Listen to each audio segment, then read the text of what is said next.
antropologia de Paulo Freire está baseada na ideia de que o ser humano está em constante evolução e constante transformação. Primeiro, se nós somos um ser curioso, a primeira coisa que vamos fazer é ler o mundo. Então, a leitura do mundo é um princípio fundamental da teoria do conhecimento de Paulo Freire. A segunda é a tematização. Pegar aquelas palavras geradoras, aqueles princípios geradores, aquilo que o povo conhece, no caso do método de alfabetização, né? Aquilo que o alfabetizando conhece, e descobrir o que significa. E a terceira é a problematização. Você vê, a problematização é o momento culminante do método freiriano. Então, por isso que Paulo dizia, não quero saber de ser conhecido apenas como alguém que inventou o método, porque exatamente o seu método está ligado à sua teoria de conhecimento e à sua antropologia. Professoras, professores, alunos e alunas, boa tarde.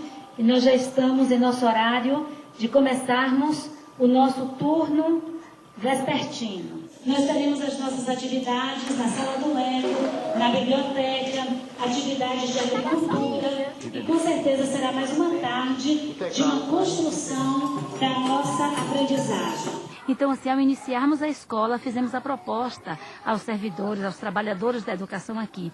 Vamos estudar Paulo Freire, vamos compreender a sua proposta de educação, essa perspectiva de humanização, de libertação, de conscientização. Então, assim, a escola não existia e depois veio Paulo Freire. Paulo Freire existia antes em nosso coração, como uma proposta de vida. E, assim, a proposta conosco, depois surgiu um espaço concreto para vivermos a prática dessa teoria. A gente tentando, e era difícil mesmo. Como pegar um aluno que vem da roça, passa 2 meses em casa, 1 mês só aqui, e fazer esse menino, né? Aí o jeito foi o quê? Mergulhar nas leituras e aprender com esses teóricos, né? E a base da gente foi Paulo Freire, pelo fato de ser uma coisa mais próxima da gente.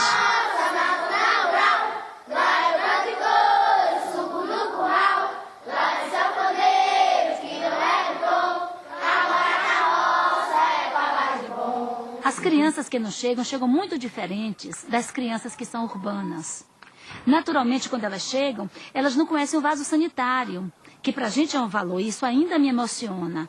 Saber que muitas das nossas crianças tiveram que usar muito tempo o quintal da escola porque não sabiam usar um vaso sanitário. Então elas chegam aqui, às vezes, com um comportamento muito agressivo, né? Às vezes nós temos crianças aqui trazidas pelo conselho tutelar, crianças que a gente não conseguia chegar junto, tocar, porque elas resistiam. E hoje a gente vê, assim, transformação mesmo na vida deles, né? Hoje são crianças que sentam no colo, se a gente senta, eles vêm, chegam, sentam no colo. Crianças que a gente teve grande dificuldade para chegar junto. Ficou nervosa?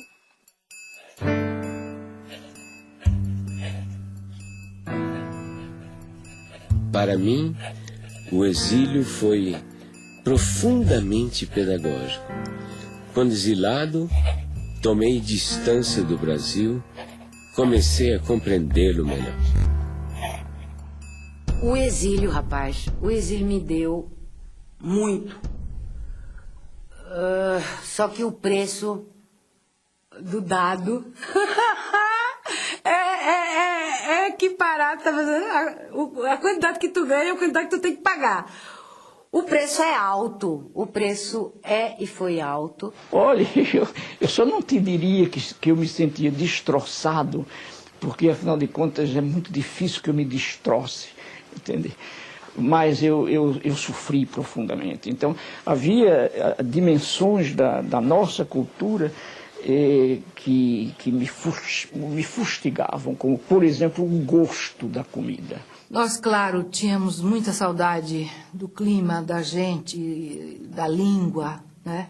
Mas a estrutura familiar na questão da comida, por exemplo, do universo, né? Da cultura, nós tínhamos tudo. Todo dia minha mãe arrumou feijão não sei aonde, e galinha de cabidela, que ela ia, achava no mercado Las Vegas, trazia e fazia a jeva da galinha. Era uma comida que se você entrasse...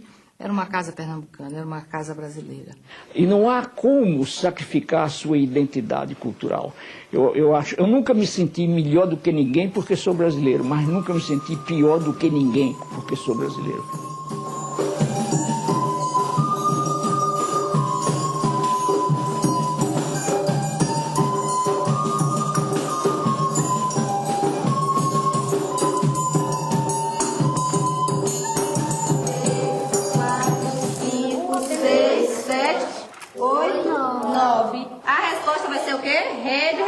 proposta. Quantas goodies ele dividiu? 9. Sobrou 9 goodies para cada colega. 9 goodies.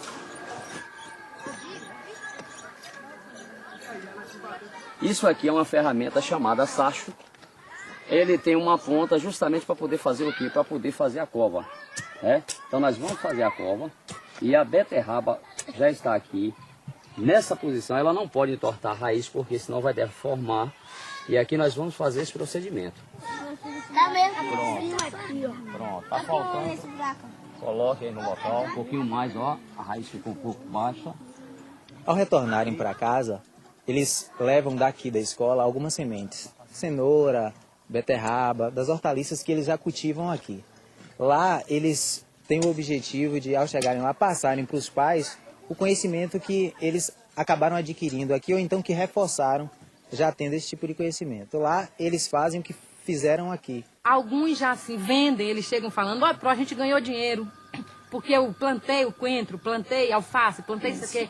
E aí eles vendem isso e ganham dinheiro, né? Aí ensinei a meu pai, a fazer assim como o professor ensinou. E ele sempre ensina, traz a semente da planta, ensina como é que os professores lá ensinam para eles plantar. Eu digo, já aqui nós plantamos diferente. Nós chamei a terra toda. Ele, não, mãe, não é assim. O professor lá ensina para nós fazer arleira, estamear a sementinha. Depois, se tiver junto, ele vai, arranca um pouco daquela muda para poder ficar mais investido. Ele sempre conta tudo. O exercício de tornar-se capaz de ler e escrever exige de quem realmente aprende uma postura de sujeito que cria o seu próprio aprendizado.